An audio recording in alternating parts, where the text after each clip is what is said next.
এক অদৃশ্য শত্রুর কবলে পড়ে ষড়যন্ত্রের শিকার হয়ে গেল রাই। কাল রাত্রির পরের দিন শর্মী রাইকে অনির্বাণের রুমে নিয়ে এসে বলে, দাদাভাই এবার তুই তোর বউকে সামলা। রাই অনির্বাণের দিকে অবাক হয়ে এক দৃষ্টিতে তাকিয়ে থাকে আর বলতে থাকে, জানো তো অনির্বাণ, আমার কাছে সবকিছু গুলিয়ে যাচ্ছে, আর যত দিন যাচ্ছে আমার কাছে সবকিছু স্বপ্নের মতো মনে হচ্ছে। আমি কোনো কিছু বিশ্বাস করতে পারছি না। আমি কখনো কল্পনাই করতে পারিনি যে আমার ভাগ্যটাও এত সুন্দর হতে পারে, কারণ আমি যখনই কিছু ভালো ভেবেছি তখনই আমার সামনে একটা না একটা বিপদ চলেই আসে। কিন্তু এবার যেটা হলো আমার সঙ্গে, সেটা একেবারেই আমার কাছে অপ্রত্যাশিত। তখনই অনির্বাণ বলতে থাকে, এবার থেকে সবকিছু তোমার কাছে প্রত্যাশিত, আর তুমি স্বপ্ন দেখবে, সেই স্বপ্নগুলো পূরণ করার দায়িত্ব আমার। পুরো বিষয়টা আমার কাছে স্বপ্নের মতো মনে হচ্ছে। আমি এখনো ভাবতে পারছি না যে আমরা একে অপরের হাত ধরে আমরা দুজনের জীবন সঙ্গী হয়ে গেছি, গার্লফ্রেন্ড বয়ফ্রেন্ড থেকে। তখনই অনির্বাণ মুচকি হেসে বলে, এখন থেকে বিশ্বাস করতে শেখো রাই। আর রাই, আমি অনেকক্ষণ থেকে দেখছি যে এখানে এই গিফটটা পড়ে আছে, তো তোমাকে এই গিফটটা কে দিয়েছে রাই? উনি রাই বলতে থাকে, জানি না তো এই গিফটটা কে দিয়েছে, আমি তো ভাবলাম তোমাকেই কে দিয়েছে, তাই আমিও খুলে দেখিনি। তখনই অনির্বাণ বলতে থাকে, চলো আমরা দুজনেই একসঙ্গে এই বক্সটা খুলি। রাই বলতে থাকে, এখানে কারোর নামও লেখা নেই যে আমাদের জন্য কেউ পাঠিয়েছে, চলো আমাদের জন্য হয়তো কিছু সারপ্রাইজ আছে এখানে। বক্সটা খোলা মাত্রই অনির্বাণ দেখতে পায় রাই আর সূর্যের মধ্যে অতীতের কিছু ঘনিষ্ঠ সম্পর্কের ছবি। দেখা মাত্রই অনির্বাণ চিৎকার করে ওঠে আর বলে, রাই এসব কি? তখনই রাই বলে, তুমি চিৎকার করে উঠলে কেন? তুমি কি ভূত দেখলে নাকি? তখনই অনির্বাণ বলতে থাকে, তুমি একবার এই ছবিগুলো দেখো রাই। রাই ছবিগুলো দেখা মাত্রই চমকে ওঠে আর অনির্বাণকে বোঝানোর চেষ্টা করে, বিশ্বাস করো অনির্বাণ, আমি এসবের বিষয়ে কিছুই জানি না, এটা আমি নয়, এই ছবিগুলো আমার নয়। বারবার অনির্বাণকে বোঝানোর চেষ্টা, যে সঙ্গে এতটা ঘনিষ্ঠ কোনোদিনও আমি হইনি। তখনই অনির্বাণ বলে, তাহলে এই ছবিগুলো কি? তুই আমার সঙ্গে ঠাট্টা তামাশা করার জন্য এই ছবিগুলো পাঠিয়েছে? তখনই অনির্বাণ বলতে থাকে, তুমি বলো তো রাই, সত্যি কথা যে তোমার সঙ্গে সূর্যের এত ঘনিষ্ঠতা কখনো ছিল না, এ বিষয় তো তুমি আগে কখনো বলনি। তখনই রাই বলে, বিশ্বাস করো অনির্বাণ, এরকম যদি কোনো সম্পর্ক থাকতো আমি তোমাকে আগেই বলে দিতাম, তোমার কাছে লুকোবো কেন বলো তো? আর আমি তো ভেবেই পাচ্ছি না এই ঘটনাটা কে ঘটালো। রাই বলতে থাকে, কেউ তো এমন আছে যে তোমাকে আর আমাকে আলাদা করে দিতে চাইছে। তখনই অনির্বাণ বলতে থাকে, তুমি কাকে সন্দেহ করছো? তখনই রাই বলতে থাকে, আমি নাম নিলে হয়তো তুমি খারাপ ভাববে। আমি বলছি, এই ঘটনাটা যদি অন্য কেউ না ঘটিয়ে থাকে তাহলে শুধুমাত্র একমাত্র সূর্যই এই ঘটনা ঘটাতে পারে।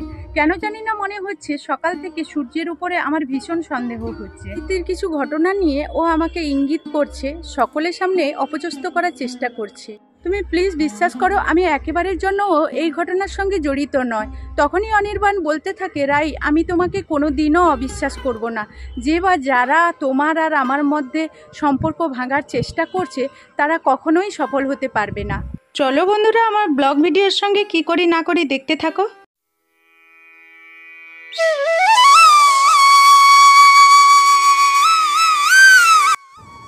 সকাল হলেই আমার দিনটা শুরু হয় গরু ছাগলদের নিয়ে। ওদেরকে খাওয়াতে হবে, তারপর আমি বাড়ির কাজে যাব। ওদের যে যার জায়গায় বাঁধতে হবে, ওদের গোয়াল পরিষ্কার করতে হবে, তারপর আমার কিরণের কাছে যাব, তারপর বাড়ির অন্যান্য কাজ। তো প্রথমেই চলে এসেছি, গরু ছাগলগুলোকে বেঁধে দিয়েছি বাইরের দিকে, আর এখন পুকুর থেকে জলটা তুলে নিয়ে গরুর খাবারটা রেডি করে নেব, কারণ গরুকে আমাদের বাড়িতে সময় মতো খাওয়াতে হয়।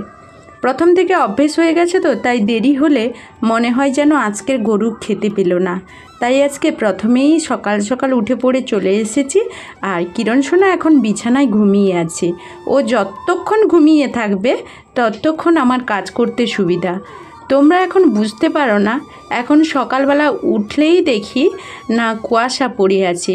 আমরা ঘাসের উপর সবসময় থাকি, তো চলি, তো বুঝতে পারি, কিন্তু তোমরা হঠাৎই বুঝতে পারো না। যখনই কিরণ উঠে পড়বে তখনই কি করবে বলো তো? তখনই আমার পিছু পিছু এই কুয়াশায় হাঁটতে থাকবে।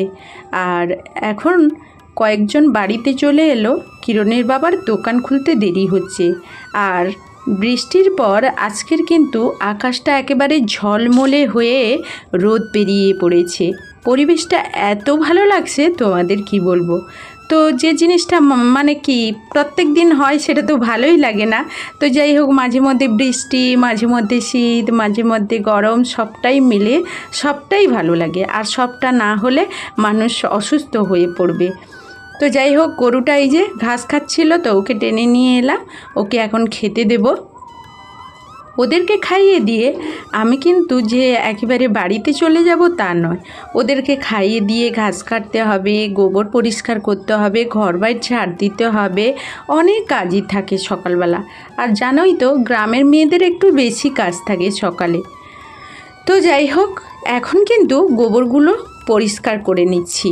এখন যেখানে গরু রাত্রে বাঁধা ছিল সেখানে কিন্তু পরিষ্কার করিনি, এটা পরিষ্কার করছি বাইরে, যেখানে কালকের সকাল থেকে গরু বাঁধা ছিল সেইগুলো পরিষ্কার করে নিচ্ছি। তো এক বালতি তো রেখেই এলাম, তোমরা দেখতে পেলে, আবারও এক বালতি এখানে ভর্তি হয়ে যাবে, এত গোবর আছে। তো ওইদিকে গরুটা খাচ্ছে, তো আমি এই কারণে গরুটা যেহেতু খাচ্ছে বাইরের গোবরটা পরিষ্কার করে নিলাম। তো গরুর খাওয়ার শেষ হয়েছে দেখে আমি কিন্তু এখন গোবর আর এই গামলা নিয়ে চলে যাব। এই যে দেখো, তোমাদের প্রত্যেকবারই অনেক ভিডিও হয়তো তোমরা পেয়েছো হনুমান। সকাল হলেই কত হনুমান আসবে, এক আত্রা নয়, 10টা 15টা, খুব কম আসে। আমাদের আসে 20টা 25টা 30টা করে হনুমান আসে। আর এখন চলে এসেছি রাত্রিবেলা, যে গোবর পরিষ্কার করলাম রাত্রিবেলা গরু যেখানে ছিল, আর ঘর বাইরটা ঝাড় দেব। তো এইগুলো পরিষ্কার করে চলে যাব একেবারে গরুর ঘাসটা কেটে জাবানটা বসাতে হবে। তো আমরা তো জাবান বলি, তোমরা কি বলো জানি না। অলরেডি আমি চলে এসেছি ঘাস কাটার জন্য। আর আমাকে বাইরে কোথাও সেভাবে ঘাস খুব কম কাটতে যাই আমি আমাদের বাড়ির ভেতর যেই ঘাসগুলো থাকে আমি সেইগুলো কেটে রাখি। কারণ কি বলো তো, বাড়িটাও পরিষ্কার থাকলো, যাওয়া আসার রাস্তাও ঠিক থাকলো, আর ঘাসগুলোও গরু খেলো। তো পুকুরে এখানে তো জল নিকাশির ব্যবস্থা সেভাবে নেই। পুকুরে না, ওই যে বাইরে মাঠ থেকে জল এখানে ঢুকে গিয়ে ওই যে আবার ঝাঁঝি হয়ে গেছে। তো পুকুরটা ভর্তি হয়ে যায় বলে আর মাছও ছাড়া হয়নি। তো যাই হোক, জল নিকাশির ব্যবস্থা নেই বলে পুকুরটাও ডুবে যায়, এই জন্য মাছ ছাড়ি না। তো যাই হোক, এখন কিন্তু ওই যে ভবানী ঝাঁঝি কটা ভেঙে নিয়ে চলে এলাম, গরুর জাবানটা রেডি করে ওটাতে বসিয়ে দিয়ে তারপর আমি অন্যান্য কাজে যাব, স্নানে যাব, বাড়ির অন্যান্য কাজ আছে, ঠাকুরকে ধূপ দেওয়া আছে। তো এখন চলে এসেছি, গরুর জাবানটা রেডি করব। তো প্রত্যেক দিন তোমাদের সঙ্গে ভিডিও শেয়ার করতে পারছি না, তবে আমি আমার প্রত্যেক দিনে যে মিঠি ঝরা সিরিয়ালের গল্পটা তোমাদের সামনে নিয়ে আসি। তোমরা প্লিজ আমার ভিডিওগুলো দেখবে, আমার পাশে থাকবে, আর সুন্দর কমেন্ট করে উৎসাহ দিয়ে আমাকে এগিয়ে নিয়ে যাবে।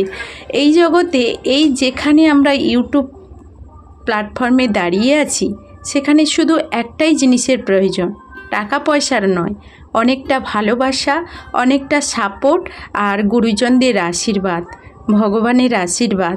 তো যাই হোক, চলো, এখন তো জাবানটা রেডি করে নিয়েছি, আর এখন চলে এসেছি, দেখো সামনেই কিন্তু কলমি শাক ছিল, তুলতে চলে এসেছি। তো বন্ধুরা, ভিডিওটা এই পর্যন্ত, ফিরে আসবো নতুন ভিডিওয়, তোমাদের সঙ্গে দেখা হয়ে যাবে। ততক্ষণ সবাই সবার পরিবারকে নিয়ে ভালো থাকবে, সুস্থ থাকবে।